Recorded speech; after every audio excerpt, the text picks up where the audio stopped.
et à Saint-Ouen. Une jeune femme dont les parents, chauffeurs, bagagistes et aides-soignantes, ne s'attendaient pas à ce qu'elle accède à cette grande école parisienne, puis devienne avocate, puis travaille dans les cabinets les plus prestigieux, puis fonde son propre cabinet. Cette jeune femme siège aujourd'hui sur vos bancs. Sa réussite est le produit de son travail, de son engagement, de sa ténacité. Elle la doit aussi à la décision d'un responsable public, en l'occurrence le directeur de Sciences Po, qui avait, quelques années auparavant, bousculé son institution pour l'ouvrir à des formes d'excellence peut-être un peu moins classiques. Une politique publique, critiquée lorsqu'elle a été adoptée, copiée depuis, et qui apparaît, quelques années après, grâce au travail et à l'effort de ceux qui en bénéficient, comme un modèle, comme un progrès. C'est long, c'est difficile, mais ça marche. Et pas seulement pour cette jeune fille. Au moins 2 d'entre vous ont bénéficié de cette politique publique audacieuse, dont un jeune homme de Saint-Laurent-du-Maroni, un de ces benjamins de cette Assemblée, qui sera peut-être une de ces grandes figures que la Guyane offre parfois à notre pays. Des parcours individuels, certes, mais rendus possibles par une politique publique. Ainsi va la République, ou plutôt ainsi devrait-elle aller.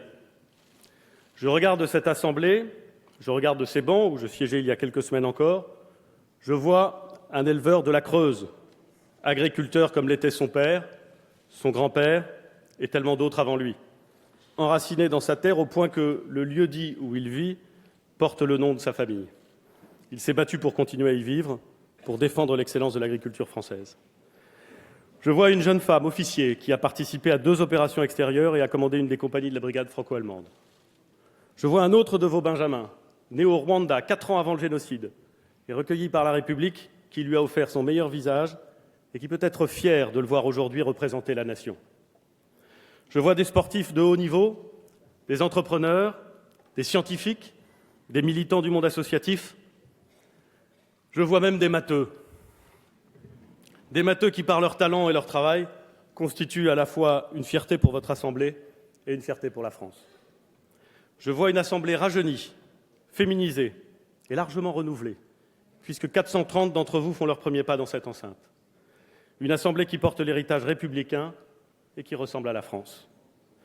Et c'est devant cette Assemblée renouvelée, mesdames et messieurs les députés, que se présente un gouvernement paritaire, lui aussi profondément renouvelé par la diversité de ses origines, professionnelles et politiques, et que le Président de la République m'a demandé de diriger. Je mesure cet honneur, je mesure la responsabilité aussi de la tâche qui est la mienne. Et je l'aborde avec beaucoup d'humilité. Avec une humilité d'autant plus grande que pour préparer cette déclaration de politique générale, j'ai relu toutes celles de mes prédécesseurs. Je dis bien toutes, depuis celle de Michel Debré le 15 janvier 1959 jusqu'à celle de Bernard Cazeneuve le 14 décembre dernier. Tous ces discours étaient inspirés par les convictions les plus sincères, par un patriotisme digne d'éloge et par le sens de l'État le plus élevé. Il faut avoir le courage de le dire, même si c'est à contre-courant des idées reçues. La France n'a jamais manqué de responsables politiques compétents et souvent d'une exceptionnelle qualité. Je sais d'ailleurs ce que je dois à l'un d'entre eux, Alain Juppé, et je voudrais ici lui rendre hommage. De toutes ces déclarations de politique générale, 2 m'ont particulièrement marqué. Je cite un extrait de la première. De cette société bloquée, je retiens 3 éléments essentiels. La fragilité de notre économie, le fonctionnement souvent défectueux de l'État, enfin, l'archaïsme et le conservatisme de nos structures sociales. Ces mots sont d'une actualité criante. Ils ont été prononcés le 16 septembre 1969 par Jacques Chaban-Delmas. Il y a 48 ans, beaucoup d'entre nous n'étions pas nés. Le second est un peu plus récent. Je le cite encore. Nos priorités ne sont pas celles d'une moitié de la France contre l'autre moitié, mais celles de tous les Français. Défaire ce que les autres ont fait, faire ce que d'autres déferont, voilà bien le type de politique dont les électeurs ne veulent plus. Nous ne demanderons à personne de nous rejoindre par intérêt ni de trahir ses convictions. Il s'agit des mots de Michel Rocard, le 29 juin 1988, il y a quand même presque 30 ans.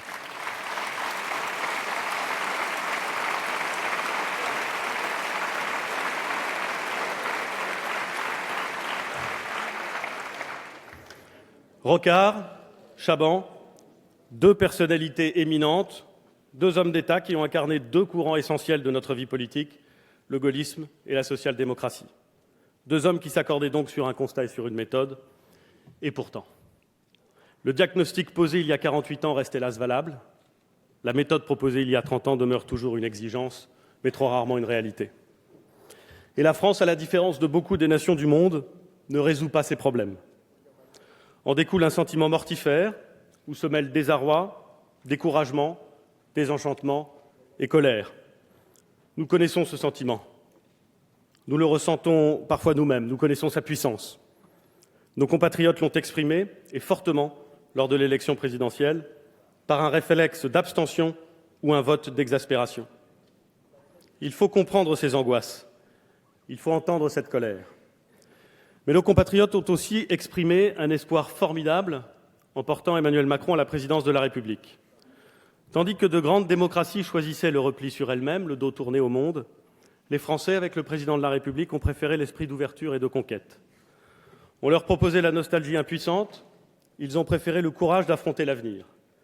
Ils avaient à choisir entre la colère et la confiance, ils ont exprimé leur colère, mais ils ont choisi l'optimisme et le rassemblement. Durant la campagne, depuis son élection et hier encore devant le Parlement réuni en congrès, le président de la République nous a montré le cap. J'en suis heureux, c'est bien souvent d'un cap que nous avons manqué. Il nous a également indiqué la méthode pour y parvenir. Elle tient en 3 points. Dire la vérité, travailler avec toutes les femmes et tous les hommes de bonne volonté, obtenir des résultats concrets le plus rapidement possible. Ce cap est clair, il doit être tenu. Les Français ont d'ailleurs, dans un souci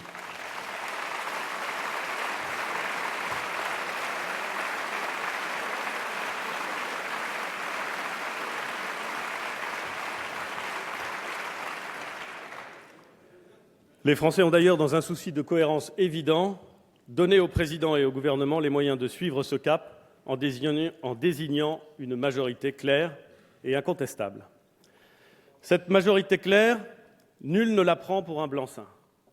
Elle implique au moins autant de devoirs que de droits.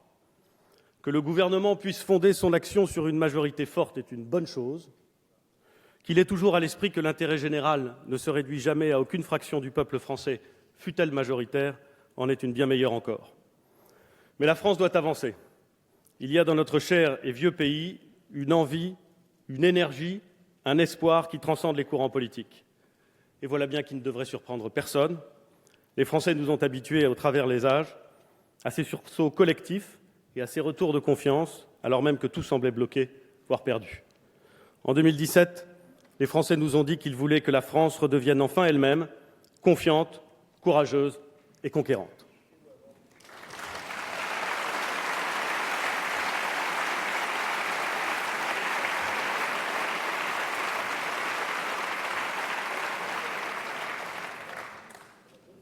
Pour redevenir elle-même, la France doit rétablir la confiance. Et d'abord la confiance des Français en l'action publique. Je parle bien de confiance et pas de morale. Je ne serai pas l'arbitre des élégances et je n'aime pas le mélange des genres. Je ne suis pas non plus un inconditionnel de l'absolue transparence qui tourne vite au voyeurisme et à l'hypocrisie. Je crois au vieux mot romain de vertu qui recouvre à la fois l'honnêteté, la rectitude et le courage. Nous avons fait des progrès en la matière depuis 30 ans. Sous la pression souvent, mais de façon très nette, les règles de financement des partis politiques et des campagnes électorales sont aujourd'hui bien plus strictes et bien plus saines qu'il y a 30 ans. Assumons ces progrès, ils ne comptent pas pour rien. Je veux le dire clairement, nous ne devons jamais laisser discréditer ceux qui ont fait le choix honorable de consacrer une partie de leur vie au service de leurs concitoyens et à la chose publique. Mais dans leur intérêt même, il faut encore agir. Car il y a à l'évidence, mesdames et messieurs les députés, des pratiques qui ont été longtemps tolérées, mais que le peuple français n'accepte plus. Il s'agit de fixer le cadre qui permettra d'assainir notre vie publique et de rétablir la confiance des Français tout en posant des règles claires pour les élus. C'est l'objet du premier projet de loi qui vous a été soumis. Comme le président de la République l'a indiqué hier, nous lancerons également dans l'année les réformes institutionnelles indispensables à la modernisation de notre démocratie. J'insisterai en particulier sur la réforme de la justice. Dans un État de droit, rien n'est possible sans une justice forte. Si elle est lente, ou lointaine, ou inégalitaire, ou même seulement trop complexe, la confiance se trouve fragilisée. La réforme constitutionnelle renforcera l'indépendance des magistrats. Dès 2018, une loi quinquennale de programmation des moyens de la justice sera présentée au Parlement. Cette loi permettra à la garde des Sceaux d'engager un vaste mouvement de dématérialisation, de simplification et de réorganisation. Avoir confiance dans la justice, c'est pouvoir y recourir simplement et savoir qu'elle tranchera rapidement, en particulier sur les infractions les plus graves, lutter contre le terrorisme, la grande criminalité, la fraude organisée, les violences et notamment celles faites aux plus fragiles. Des peines seront renforcées, tandis que d'autres incivilités pourront faire l'objet de contraventions plutôt que de procédures plus lourdes, mais trop souvent dépourvues d'effet.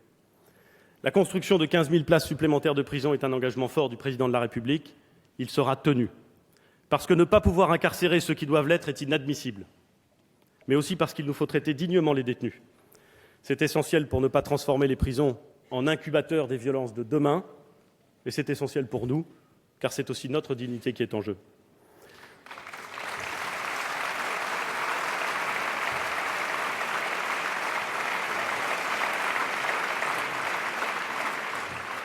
Nous ferons donc ce qui doit être fait, sans oublier jamais que la prison n'est pas une fin en soi et qu'il est nécessaire d'utiliser l'ensemble des sanctions prévues par le code pénal. Le recours à l'enfermement ne doit pas traduire une paresse de l'esprit qui s'interdirait de réfléchir au sens de la peine, à la nécessité d'empêcher la récidive, à l'obligation de préparer la réinsertion. Rétablir la confiance, c'est aussi rassurer les Français sur le futur de la sécurité sociale. La sécurité sociale est une partie de nous-mêmes. Elle est, comme le veut une belle formule, le patrimoine de ceux qui n'en ont pas. Mais alors, si tel est le cas, traitons-la comme un véritable patrimoine, en l'entretenant, en la préservant, en la rénovant. C'est vrai pour notre système de santé. Les Français y sont attachés parce que, à juste titre, ils font confiance à leurs médecins et aux professionnels de santé et à l'hôpital qui reste un pôle d'excellence française. Mais ils constatent aussi que le système est mal coordonné, que la répartition entre urgences et consultations, entre soins de ville et soins hospitaliers n'est pas optimale, que l'on évite au fond ni l'exclusion des soins, ni l'accroissement des inégalités. La prévention sera le pivot de la stratégie nationale de santé discutée à l'automne. Des maladies que l'on croyait éradiquées se développent à nouveau sur notre territoire.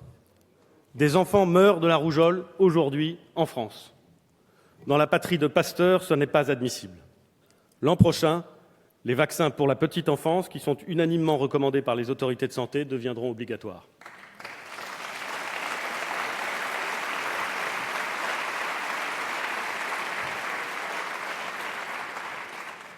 En matière de lutte contre le tabac, là encore, il nous faut assumer des choix courageux. Chaque année, le tabac en France entraîne plus de 80 000 décès. C'est la première cause de mortalité évitable et la consommation quotidienne de tabac augmente chez les adolescents. Ne rien faire est exclu. Nous porterons progressivement le prix du paquet de cigarettes à 10 € en luttant sans merci contre les trafics qui minent cette politique de santé autant qu'ils fragilisent ceux qui respectent la loi.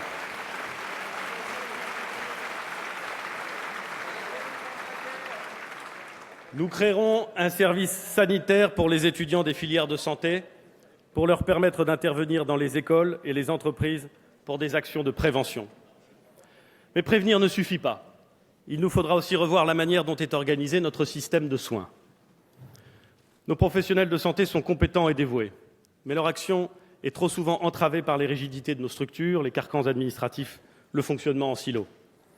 Il faut donc bâtir des parcours de soins en favorisant l'interconnexion des professionnels de santé et la circulation de l'information au bénéfice du patient, en mettant en place de nouvelles incitations et de nouveaux modes de rémunération, en mesurant la qualité des soins et en la faisant connaître.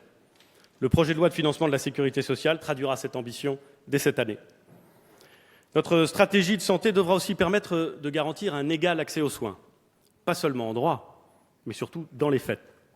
La ministre de la Santé prépare, pour le mois de septembre prochain, un plan de lutte contre les déserts médicaux, en bonne intelligence avec les collectivités territoriales et les acteurs du monde de la santé. En la matière,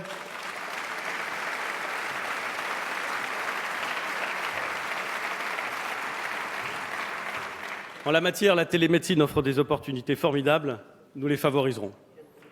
Enfin, notre stratégie de santé devra rompre le cercle vicieux du renoncement aux soins. D'ici la fin du quinquennat, tous les Français auront accès à des offres sans aucun reste à charge pour les lunettes, les soins dentaires et les aides auditives.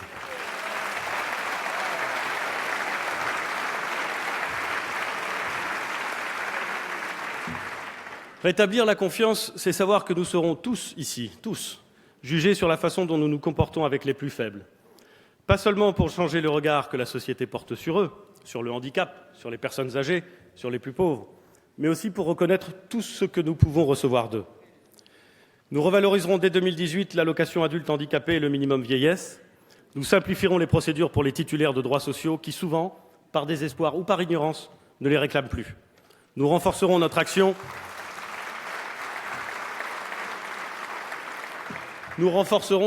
en matière de lutte contre la pauvreté en insistant particulièrement sur les familles comprenant de jeunes enfants.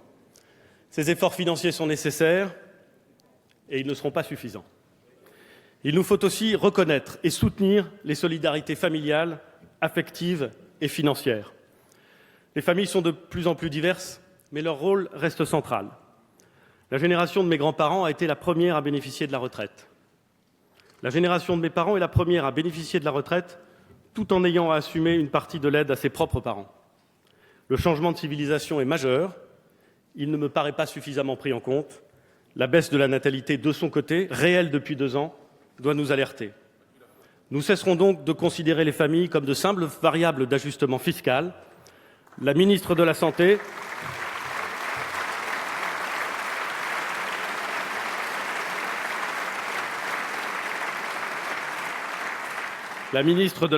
et des Solidarités présentera des mesures améliorant le congé maternité et les solutions de garde d'enfants. C'est aussi une mesure qui s'inscrit dans la grande cause nationale de l'égalité entre les femmes et les hommes.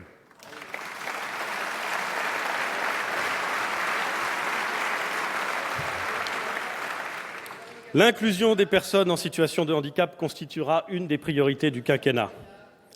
C'est à une mobilisation nationale que j'appelle, sous l'impulsion du Président de la République et sous la conduite de la secrétaire d'État. Les personnes en situation de handicap et celles qui les accompagnent ont droit à la solidarité nationale. Elles ont besoin de bien plus encore. Et elles peuvent nous apporter davantage. Un enfant handicapé scolarisé, ce n'est pas simplement une histoire d'argent, ni même de justice. C'est une chance pour l'ensemble de ses camarades.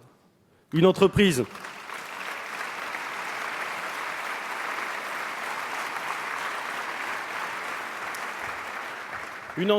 ou une collectivité territoriale qui embauche plutôt que de payer une taxe, c'est une communauté de travail plus forte et plus motivée.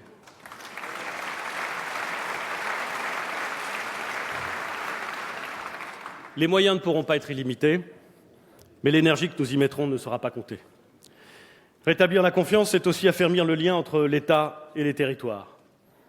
Nous ne sommes plus à l'époque où la République, encore mal affirmée, n'imaginait son unité qu'au prix de l'uniformité. Les jardins à la française ont leur charme, mais ils se prêtent assez peu au foisonnement d'initiatives dont le pays a besoin et auxquelles les collectivités sont prêtes. Comme l'a réaffirmé le Président de la République hier, nous voulons donner aux libertés locales toute leur force.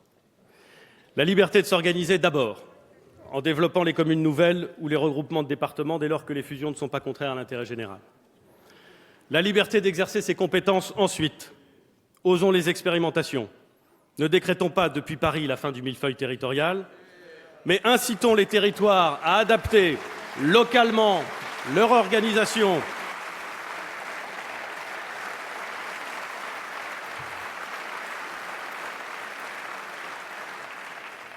pour que, partout où c'est possible, nous puissions tendre vers 2 niveaux seulement d'administration locale en dessous du niveau régional.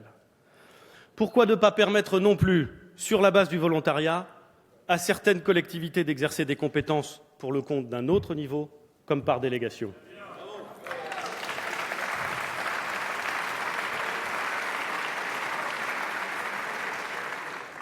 En matière de finances locales, nous engagerons avec les collectivités territoriales des discussions indispensables, car si chacun, bien sûr, doit contribuer à l'effort de redressement de nos comptes publics, cela doit se faire dans le dialogue et le respect, et avec la prévisibilité nécessaire à toute bonne gestion. C'est dans ce cadre que nous engagerons la concertation sur la réforme de la taxe d'habitation, qui doit contribuer d'ici la fin du quinquennat à rendre du pouvoir d'achat à l'immense majorité de nos concitoyens.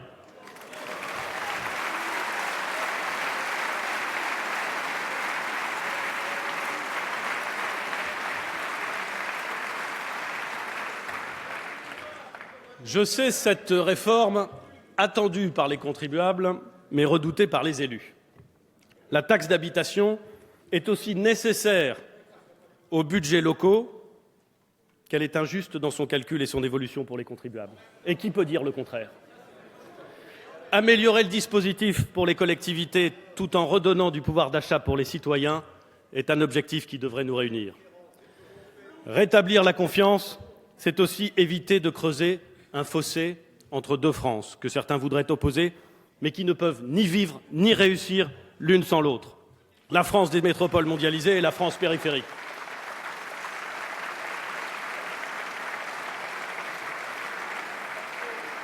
C'est tout l'objectif de la Conférence nationale des territoires dont la première réunion se tiendra mi-juillet.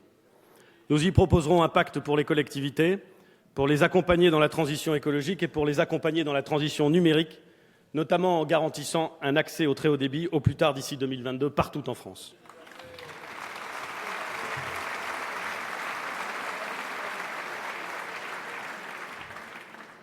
Mais notre gouvernement n'est pas celui des machines, il est d'abord celui des hommes. Il y a des Français qui n'ont pas de GPS, pas de box connectée, dont le téléphone sert à téléphoner, et c'est tout. Il y a des citoyens qui sont broyés et ignorés par ce monde technique.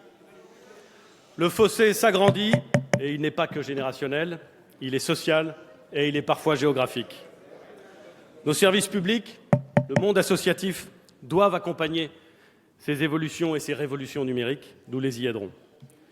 De même, il y a des votes protestataires qui se sont exprimés en métropole comme en Outre-mer. Il faut les entendre. Il y a aussi un vote identitaire qui s'est notamment exprimé en Corse.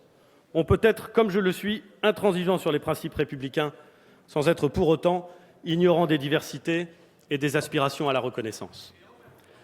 La France est partout dans le monde grâce à ses outre-mer, sur tous les continents et dans tous les océans du globe. Voilà une richesse, voilà une chance, voilà aussi un défi.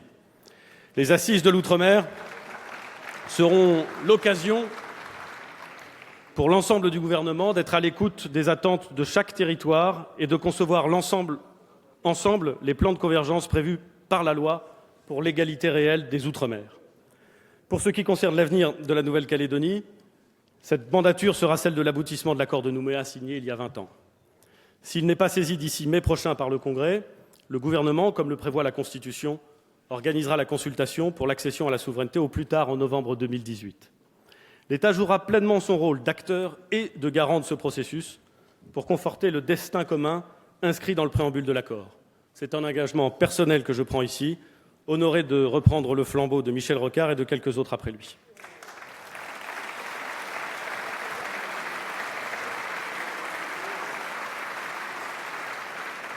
La confiance, enfin, c'est tout ce qui nous rassemble. La France est une nation, et une nation n'est ni une juxtaposition de territoires, ni une addition de communautés, ni encore moins une somme d'individus. Une nation est une adhésion à des valeurs, à une histoire, à une géographie. C'est une culture qui s'assume et qui se transmet. Être français, c'est reconnaître des valeurs et partager une culture. C'est reconnaître que la laïcité est une exigence pour la puissance publique, celle de la neutralité absolue à l'égard des cultes. C'est aussi rappeler qu'elle est surtout, pour chacun sur le territoire de la République, une liberté. La liberté de conscience individuelle, la liberté de croire ou de ne pas croire, la liberté de pratiquer un culte ou de n'en suivre aucun. Le gouvernement n'acceptera pas que ce principe fondateur soit attaqué, remis en cause ou instrumentalisé.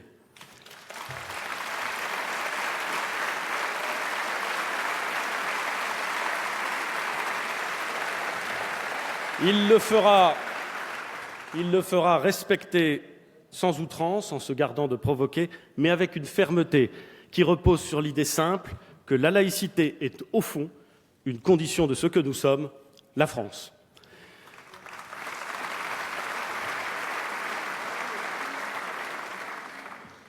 Ce qui nous rassemble, c'est aussi la culture.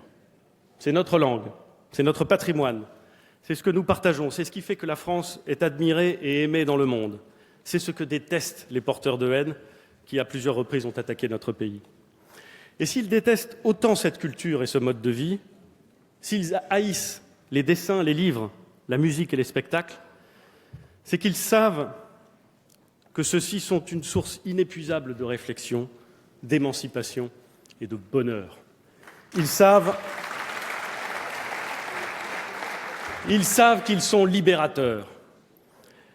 Ne nous y trompons pas, la formation, dès le plus jeune âge, à la culture et à la création, rend libre.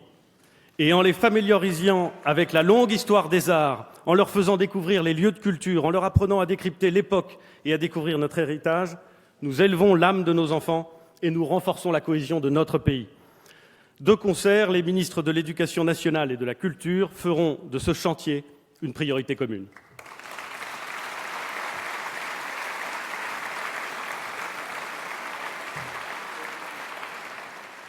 De même, lire rend libre. Plus encore que sous les ors des palais, la République vit dans ses bibliothèques. Nous voulons redevenir peut-être même, une nation de lecteurs en nous inspirant des initiatives remarquables menées par de nombreuses associations ou de nombreuses collectivités territoriales. Accéder aux œuvres et à la création rend libre. Notre époque bouleverse les modes de diffusion des œuvres. C'est à la fois une chance et un défi. Profitons-en pour faciliter le plus large accès possible aux biens culturels avec notamment la création d'un pass culture pour les jeunes, comme l'a proposé le président. Mais ouvrons aussi le débat avec les acteurs géants du numérique, dans le cadre européen, pour assurer aux artistes les moyens de vivre de leur création et pour participer au financement de cet accès aux œuvres.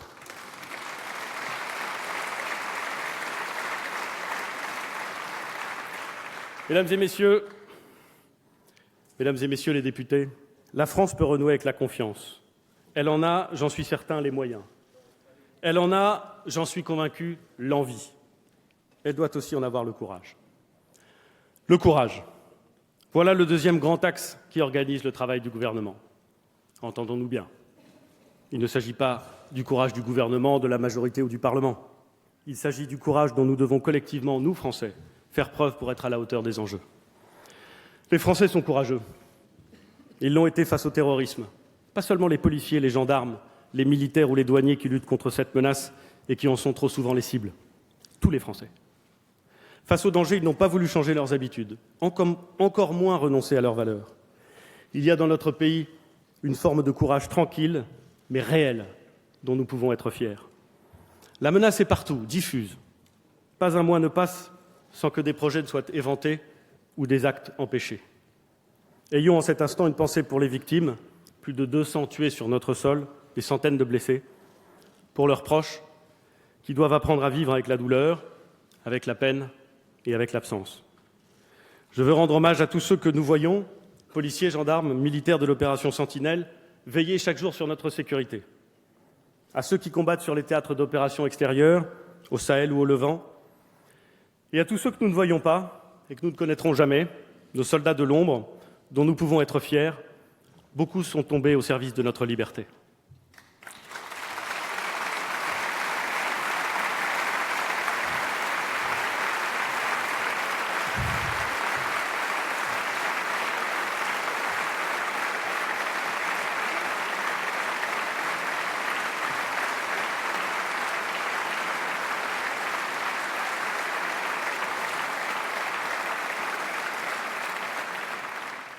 Je veux leur dire à tous que nous leur donnerons les moyens de nous défendre. Comme s'y est engagé le président de la République, une loi de programmation militaire sera adoptée dès 2018. Elle portera l'effort de dépenses à 2% du PIB d'ici 2025 et permettra à la France de se battre sur tous les fronts. Mais je tiens à vous le dire sans détour, il y aura d'autres attaques, d'autres drames, d'autres vies innocentes fauchées. Nous ne nous habituerons jamais. Et nous ne baisserons pas la garde. À l'image des Français, nous affronterons cette menace avec une calme et une froide détermination. Nous lutterons contre le terrorisme avec la plus extrême dureté, sans renier ce que nous sommes, un État de droit et qui plus est la République française.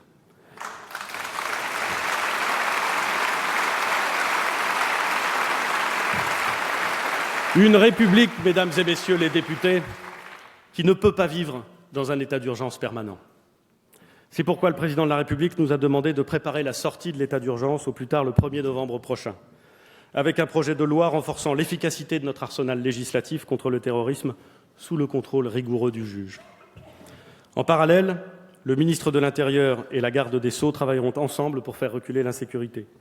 Au printemps 2018, Après des expérimentations, ils porteront ensemble un projet de réforme reposant sur des procédures simplifiées afin que les forces de sécurité soient libérées de la complexité administrative. Établir une véritable police de sécurité au quotidien, c'est aussi une condition pour rétablir la confiance.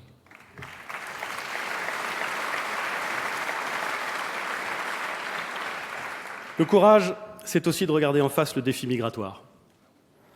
La pression qui s'exerce aux frontières, dans les Alpes-Maritimes, dans le Calaisis, à Mayotte, en Guyane, qui s'exerce aussi au cœur même du territoire national, comme à Paris, crée des tensions considérables et lourdes de dangers pour l'ordre public.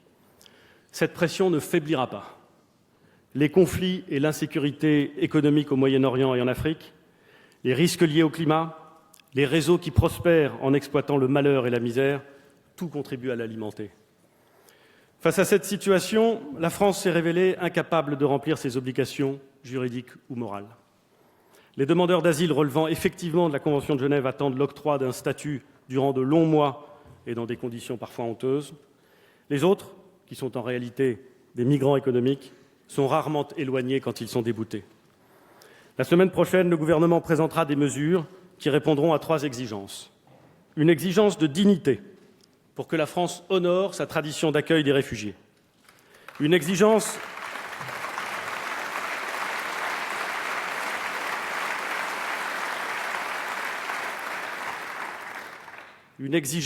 d'efficacité pour réduire les délais moyens d'instruction des demandes d'asile de 14 à 6 mois et obtenir l'éloignement effectif des déboutés du droit d'asile.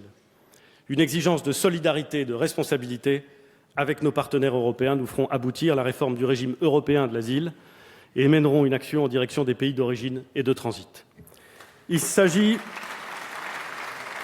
mesdames et messieurs les députés, comme je l'ai dit il y a quelques jours au préfet que j'ai réuni avec monsieur le ministre d'État, ministre de l'Intérieur, de voir le monde tel qu'il est, sans renoncer à ce que nous sommes. Accueillir, oui, bien sûr. Aider, oui, évidemment. Subir, non, jamais.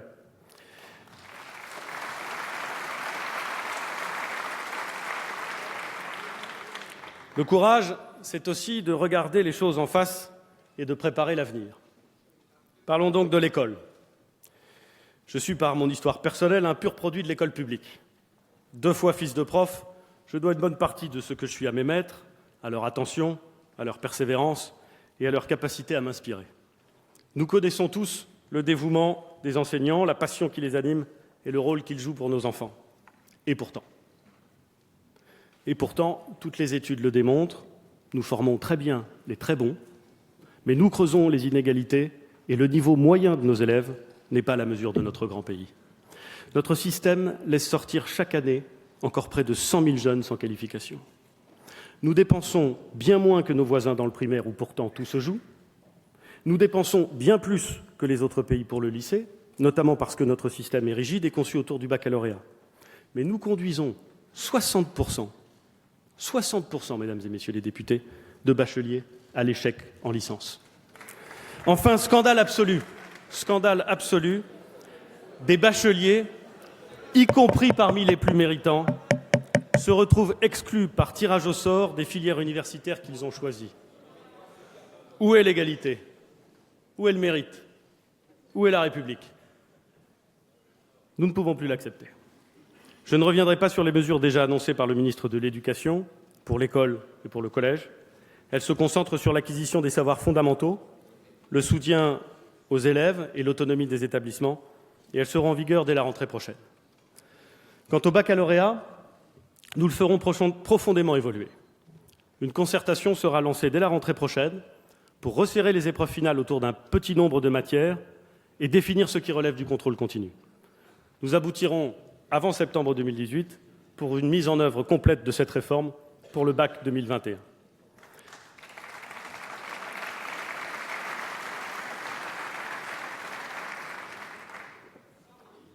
Notre ambition est forte aussi pour la filière professionnelle. Le lien entre le lycée professionnel et le monde de l'entreprise, par l'alternance ou par l'apprentissage, doit être resserré. Le lycée professionnel doit aussi être mieux intégré avec les filières post-bac courtes, que sont le BTS et les licences professionnelles. Des diplômes de qualification à bac plus 1 pourront également être proposés après le baccalauréat professionnel. Nos grandes universités doivent également continuer à se transformer avec l'appui des organismes de recherche, elles doivent continuer à gagner en autonomie, travailler en réseau et se rapprocher du monde économique. C'est dans leur laboratoire que se construisent l'intelligence collective et la croissance économique de demain. Les efforts d'investissement ne seront pas relâchés. Nous avons besoin d'universités fortes où formation, recherche et innovation irriguent notre culture et notre économie. Nos universités vont connaître un choc démographique dont nous devons tous nous réjouir, mais qui n'est pas neutre. Chaque année, ce sont 40 000 étudiants supplémentaires qu'il nous faudra accueillir. Mais nous n'avons pas le droit d'orienter des générations entières dans des formations inadaptées et sans débouchés. Il est temps d'offrir à nos lycéens des contrats de réussite étudiante qui leur indiquent les prérequis pour réussir dans la filière visée. Nous le ferons dès la rentrée 2018. Il faut aussi garantir un réel droit au retour à l'université tout au long de sa carrière pour compléter et valider en milieu académique les acquis de l'expérience.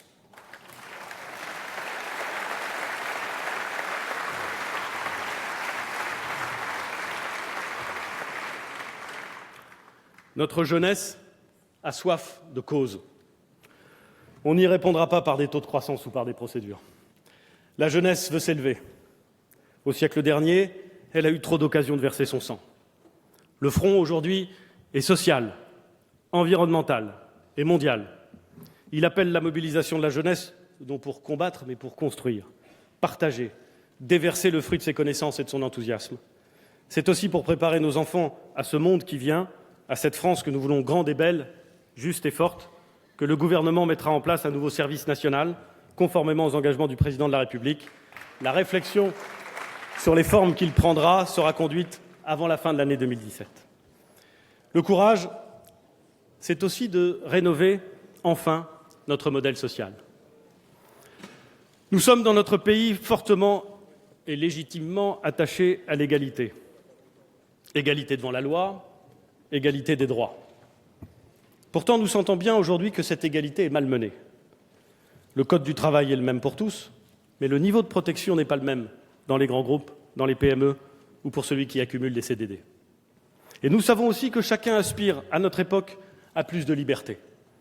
Liberté de choisir sa carrière professionnelle, de changer de métier, liberté de créer, liberté d'entreprendre, liberté de concilier sa vie professionnelle et sa vie personnelle. Les catégories traditionnelles qui ont structuré notre vie sociale s'effritent.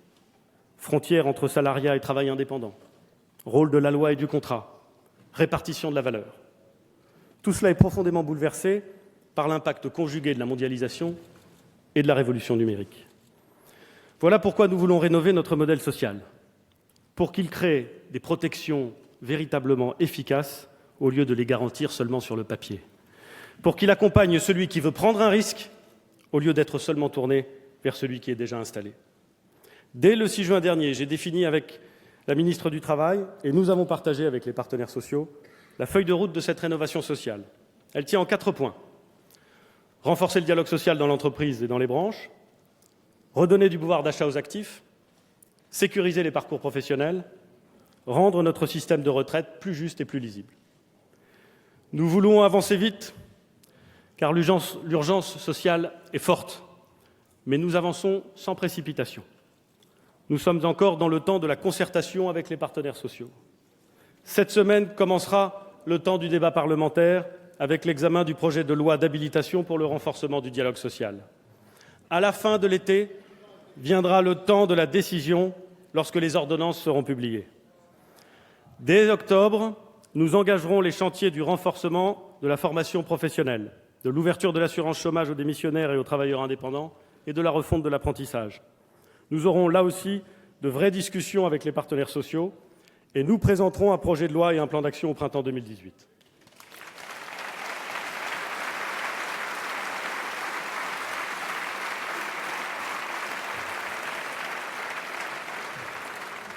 Nous appliquerons la même méthode à la rénovation de notre système de retraite pour le rendre plus juste et plus transparent, pour qu'un euro cotisé ouvre les mêmes droits pour tous.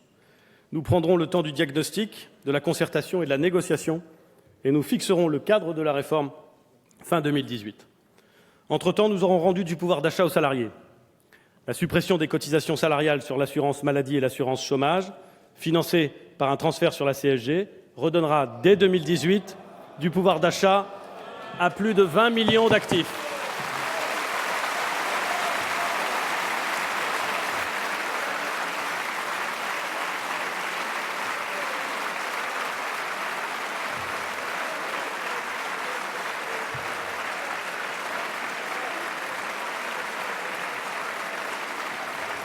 Cela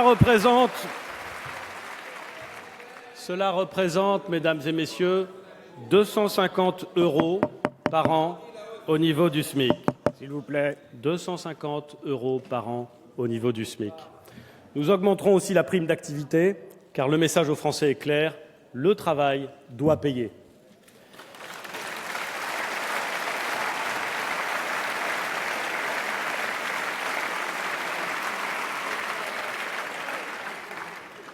Le courage, enfin, c'est de faire face à la vérité sur notre situation financière. Dès ma prise de fonction, j'ai voulu disposer d'une vision nette de la situation de nos comptes publics. Le constat est grave. 8 milliards d'euros de dépenses non financées. Notre dette atteint un niveau insupportable. 2147 milliards d'euros. Chaque année, mesdames et messieurs, chaque année, la France dépense 42 milliards d'euros pour rembourser ses intérêts. 42 milliards, c'est plus que l'intégralité du budget que nous consacrons à notre défense nationale. C'est 5 fois le budget de la justice. Seul le Premier ministre a la parole. Cette dette nous met à la merci des marchés financiers, ce qui a l'air de ne poser de problème à personne, dont les fluctuations décident de plus en plus de notre avenir. Si une nouvelle crise survenait, nous n'aurions plus de marge de manœuvre. Si les taux d'intérêt augmentaient d'1 point, et ils augmenteront un jour, c'est l'équivalent du budget de l'enseignement supérieur qui partirait en fumée. Et pourtant, nous continuons à dépenser plus que nos recettes. Je n'aime pas raisonner en pourcentage du PIB, 2,8, 3,2. Nous avons anesthésié nos compatriotes à force de parler comme des comptables. Mais la vérité, c'est que quand nos voisins allemands prélèvent 100 € en impôts et en dépensent 98, nous en prélevons 117 et en dépensons 125. Qui peut penser que cette situation est durable ?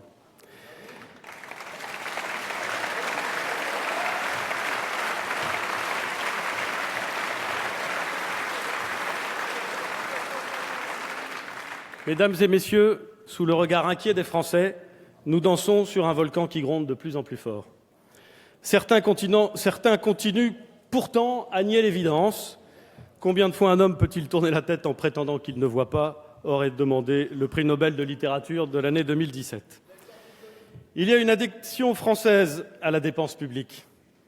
Comme toute addiction, elle ne règle rien du problème qu'elle est censée soulager. Et comme toute addiction, elle nécessitera de la volonté et du courage pour s'en désintoxiquer.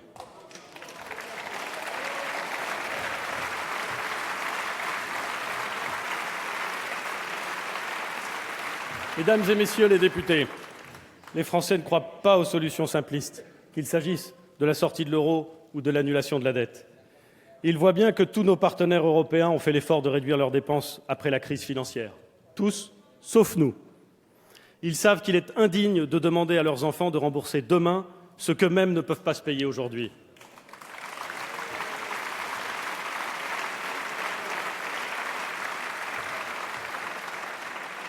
Mon objectif est de ramener le déficit sous la barre des 3 % dès 2017 et de conduire notre stratégie de finances publiques autour de 3 règles simples. Faire baisser la pression fiscale d'1 point de PIB sur 5 ans, faire baisser la dépense publique de 3 points de PIB sur la même période, agir en donnant de la visibilité aux acteurs. Je veux d'abord rassurer nos concitoyens, les contribuables ne seront pas la variable d'ajustement du budget. Au contraire,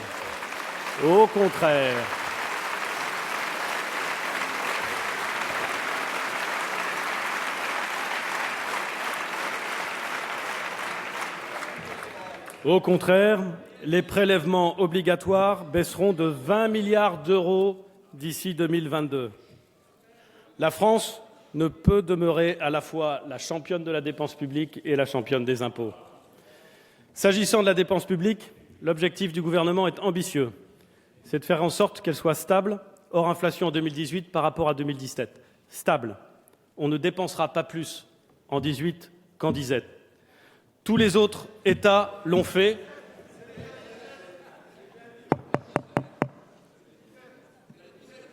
Tous les autres États l'ont fait. Depuis longtemps. Tous les autres États l'ont fait depuis longtemps, voire ont baissé leurs dépenses. Mais cela n'a été fait qu'une seule fois en France, et encore, il s'agissait de supprimer les mécanismes conjoncturels de soutien qui avaient été institués pendant la crise. Disons la vérité aux Français. Pour atteindre ces objectifs sur la dépense publique, il va falloir agir sur 3 leviers. D'abord, stopper l'inflation de la masse salariale du secteur public, qui représente le quart de nos dépenses publiques. Ensuite, si nous voulons financer nos priorités et ne pas continuer à paupériser l'État, nous devrons choisir et remettre en cause certaines missions. Faire bien ce que nous devons faire, arrêter de faire ce que d'autres font mieux que nous. Aucun ministère, aucun opérateur, aucune niche fiscale ne sera sanctuarisée. Partout, nous chasserons la dépense inefficace et le saupoudrage de crédit. Enfin, repenser les politiques publiques qui pèsent sur nos actifs sans suffisamment de résultats.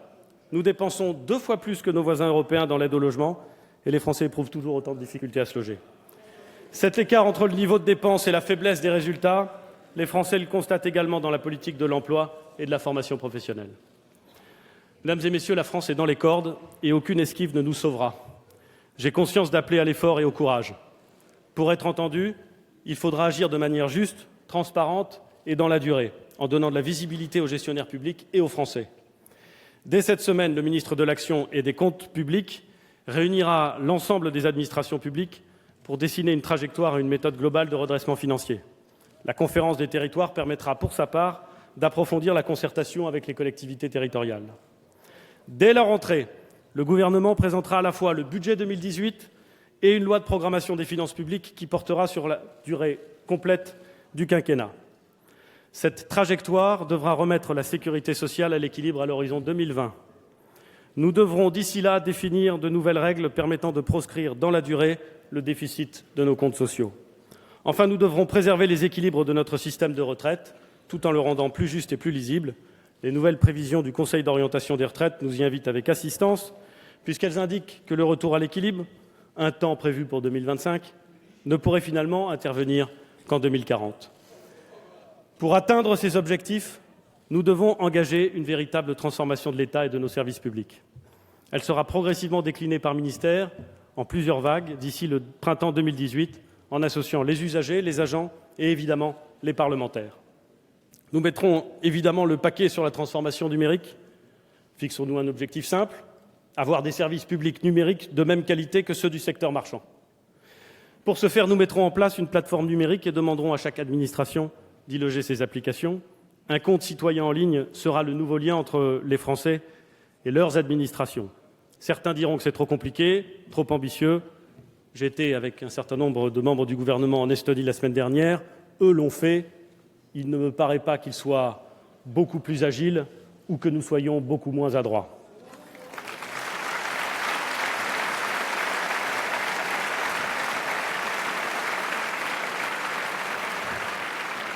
Cette transformation de l'action passera aussi par une confiance accrue accordée aux fonctionnaires et une modernisation de leur cadre d'action.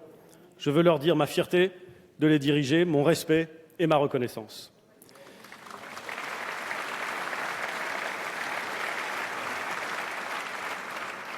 Restaurer la confiance, prendre courageusement les décisions que la situation impose, tout cela est nécessaire pour retrouver l'esprit de conquête auquel nous appelle le Président de la République. La France, mesdames et messieurs les députés, la France doit être à nouveau conquérante. Dans le domaine économique d'abord. Depuis trop d'années, nous nous résignons à ce que la France tourne au ralenti. Nous nous résignons au chômage de masse. Notre économie ne produit pas assez de revenus, elle ne crée pas assez d'emplois, elle ne donne pas assez de chance à nos enfants. Au cours des années 2000, nous étions le premier pays d'accueil des investissements étrangers en Europe continentale. Depuis 2010, nous sommes derrière l'Allemagne.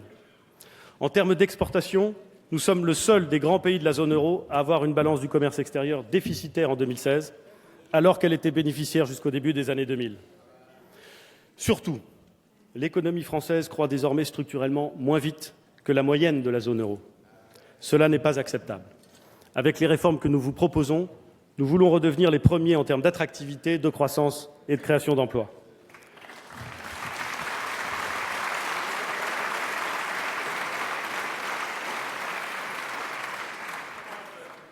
Une économie attractive, c'est une économie où les charges ne viennent pas freiner le dynamisme de ceux qui créent de la richesse. Les entreprises doivent retrouver l'envie de s'installer et de se développer sur notre sol plutôt qu'ailleurs. J'annoncerai dans les tout prochains jours, avec la maire de Paris et la présidente de la région Île-de-France, des mesures fortes pour améliorer l'attractivité de la place de Paris. Pour favoriser l'embauche, nous baisserons le coût des charges qui pèsent sur le travail, en particulier pour les salaires proches du SMIC. Le CICE sera transformé en un allègement de charges qui seront nuls au niveau du SMIC. La réforme entrera en vigueur au 1er janvier 2019.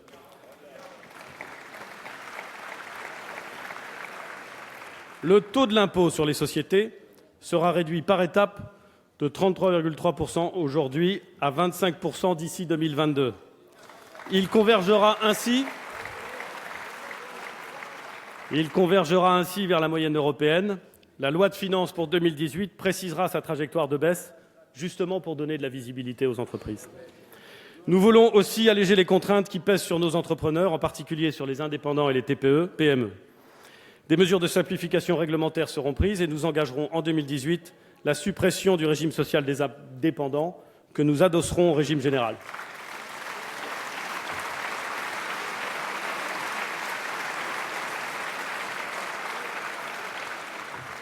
Une économie conquérante, c'est également une économie qui investit dans l'avenir. Il faut donc réorienter l'épargne des Français vers l'investissement productif. L'impôt de solidarité sur la fortune sera resserré autour du seul patrimoine immobilier afin d'encourager l'investissement dans la croissance des entreprises. La réforme sera votée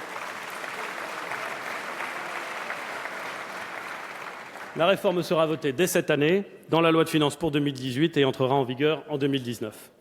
La réforme de la fiscalité du patrimoine sera complétée par la mise en place d'un taux de prélèvement unique d'environ 30% sur les revenus de l'épargne. C'est simple, efficace et compétitif. La France se rapprochera ainsi de la moyenne européenne. Au final, mesdames et messieurs les députés, vous le voyez, l'ensemble de ces mesures fiscales seront votées dès cette année et engagées dans les 2 années qui viennent. Une fiscalité au service de l'activité, c'est important. Mais investir dans les secteurs d'avenir, c'est encore plus décisif. C'est pourquoi nous lancerons un grand plan d'investissement de 50 milliards d'euros dans les domaines de la transition écologique, du développement, des compétences, de la santé, des transports, de l'agriculture et de la modernisation de l'État. J'ai missionné M. Pisani-Ferry pour le concevoir et prévoir et préparer son déploiement. Une partie de cet investissement viendra financer des réformes structurelles de notre économie et de la sphère publique. On économise durablement d'un côté, on investit dans l'avenir de l'autre. Investir dans l'avenir, c'est aussi soutenir notre industrie. Je n'ai jamais été impressionné par ceux qui rêvaient d'une industrie sans usine et jamais convaincu par ceux qui envisageaient une France sans industrie. Mais la réalité est sombre. Derrière les succès réels de certains, la désindustrialisation de notre tissu productif s'accélère. Pour redresser la tête et redevenir conquérants, nous devons nous renforcer. Certaines de nos filières, comme l'aéronautique, sont déjà remarquablement intégrées à la pointe de la technologie. Mais nous avons beaucoup d'entreprises industrielles, souvent de trop petite taille, souvent trop isolées des groupes qui leur permettraient de s'épanouir. Nous devons donc tisser un réseau industriel puissant de PME et de TI et accompagner son développement à l'export. Il nous reviendra aussi de tirer le plus grand parti possible des opportunités ouvertes par la révolution numérique, qui doit être une chance pour tous, pour les entrepreneurs qui créent des start-up, bien sûr, mais aussi pour les TPE-PME, pour ceux qui sont nés avec la révolution digitale, comme pour ceux qui en sont éloignés. La révolution de l'intelligence artificielle est devant nous. Elle est en vérité déjà là. Et elle nous touchera tous, dans tous les domaines de la production. Ceux qui font mine de l'ignorer seront les premiers saisis par sa puissance. Nous devons nous y préparer pour faire une chance disruptive et non la subir comme une fatalité destructive. Le secrétaire d'État au numérique me proposera dans les 3 mois une méthode permettant d'associer les meilleurs spécialistes de ce domaine à la définition d'une stratégie nationale pour l'intelligence artificielle.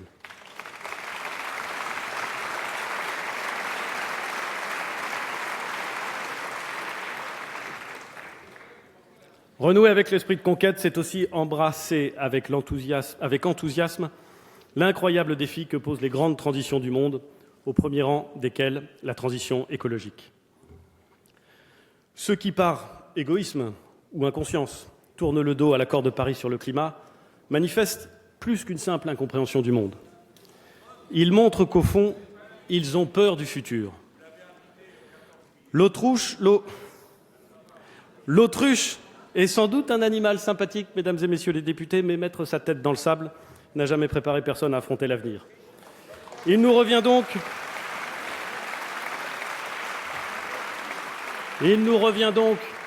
de préparer notre pays et notre planète à cette nouvelle ère, de ne pas la subir, mais de la façonner. Tout a été écrit sur le sujet, depuis les remarquables livres de Jared Diamond jusqu'aux témoignages saisissants de ceux qui parcourent inlassablement la planète pour éveiller les consciences. Notre rapport aux ressources doit être profondément modifié. Notre cap sera simple à formuler, mais ambitieux et exigeant.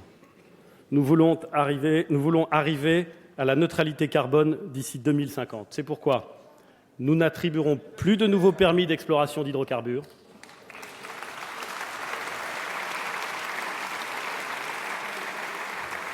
La convergence diesel-essence sera atteinte avant la fin de la mandature. La montée en puissance de la fiscalité carbone sera accélérée et nous diviserons par 2 les déchets mis en décharge et recyclerons 100% des plastiques sur tout le territoire d'ici 2025.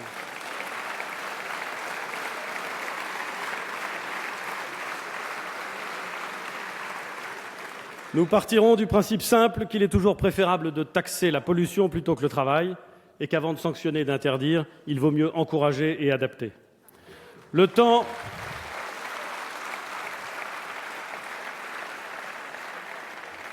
des très grandes infrastructures de transport doit céder la place à des politiques tournées vers de nouveaux modes de mobilité qui associent les nouvelles technologies, le secteur public comme le secteur privé, les micro-entreprises comme les champions nationaux. Les assises de la mobilité associeront dès la rentrée les usagers, les opérateurs, les collectivités, les ONG pour orienter les investissements en faveur des déplacements quotidiens plus sûrs qui désenclavent les territoires. La loi d'orientation sur la mobilité préparera également l'ouverture à la concurrence que nous ne devons pas redouter, ni en France ni à l'étranger. Nos opérateurs nationaux de transport sont déjà des champions à l'international.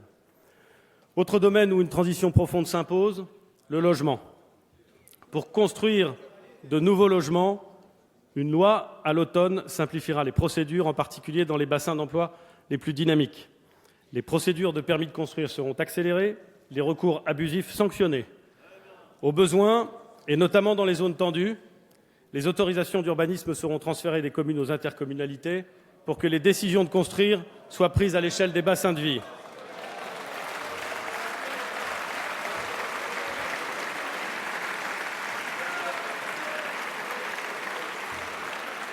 Dans les 10 ans, nous nous fixons aussi pour objectif de supprimer les passoires thermiques, principale source de gaspillage énergétique qui grève les budgets des ménages les plus modestes.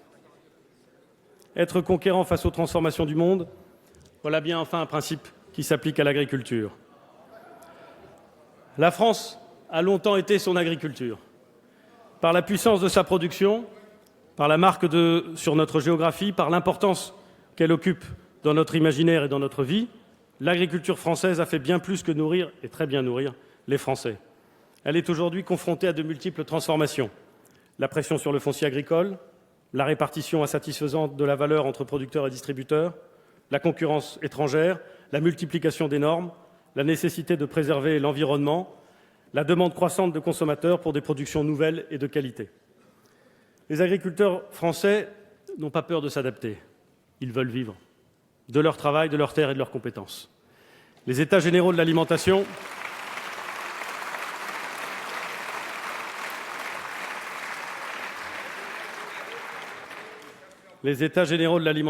reverront le partage de la valeur dans le modèle agricole.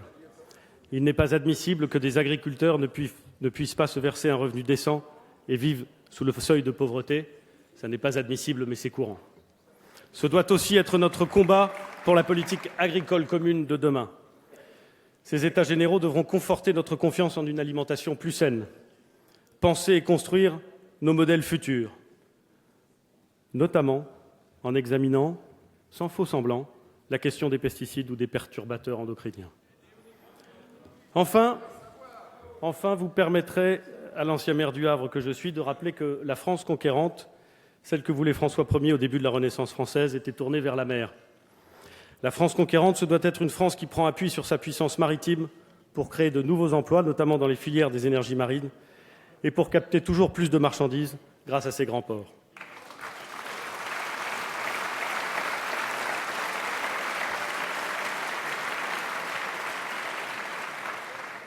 Une France conquérante, c'est enfin une France écoutée, respectée et désirée. Je l'ai dit il y a quelques semaines, la France est de retour, et singulièrement en Europe. Nous le devons au Président de la République et nous le devons aux Français, qui ont adressé 2 messages lors des élections. Ils sont attachés à la construction européenne et à l'euro. Ils veulent une Europe plus concrète, moins tatillonne et plus protectrice.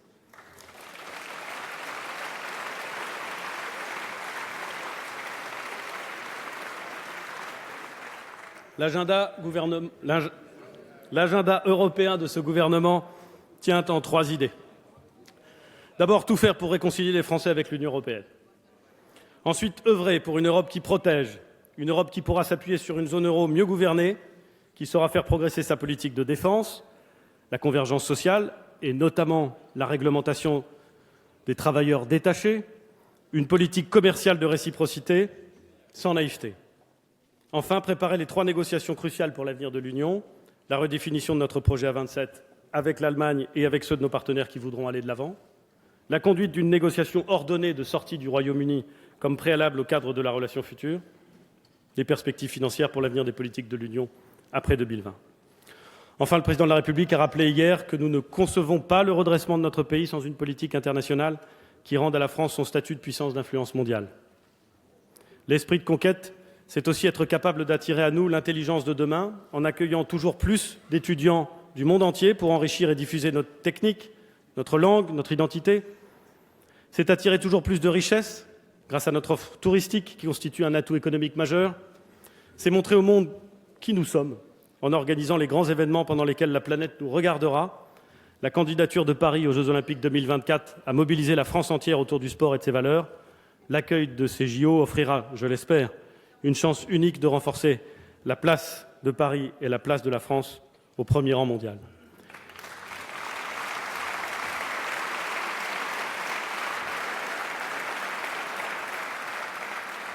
Soyons conquérants. L'évolution du monde donne toutes ses chances à la France parce que ce nouveau monde a besoin de science et de raison, d'ordre et de loi, de technologie et de culture, de dialogue et de solidarité, et que la France, c'est tout cela.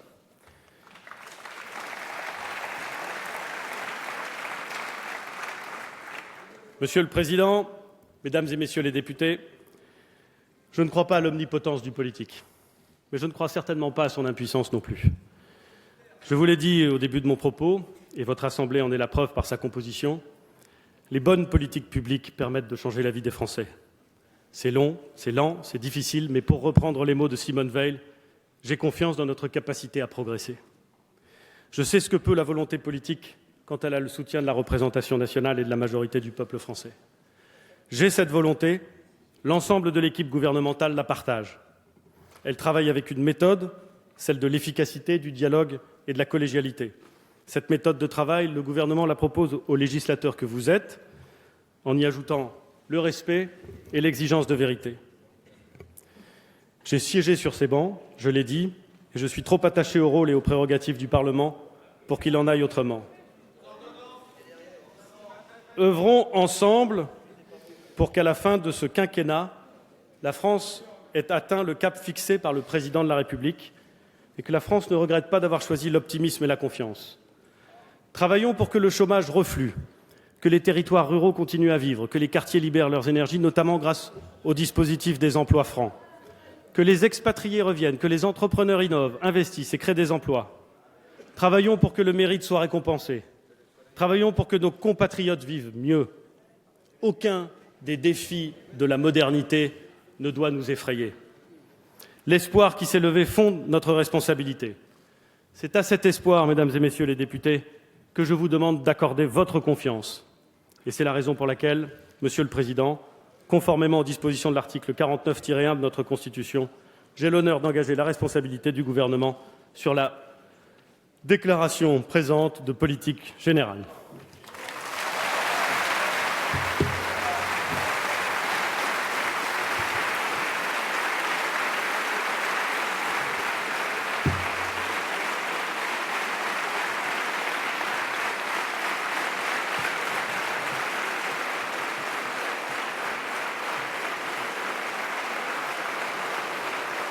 Merci.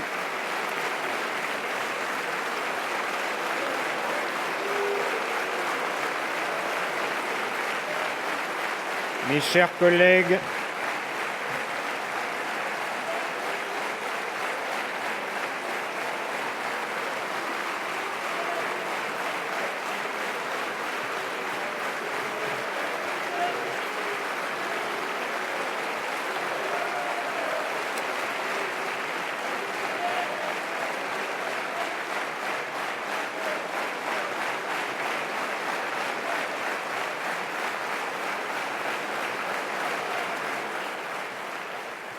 merci mes chers collègues.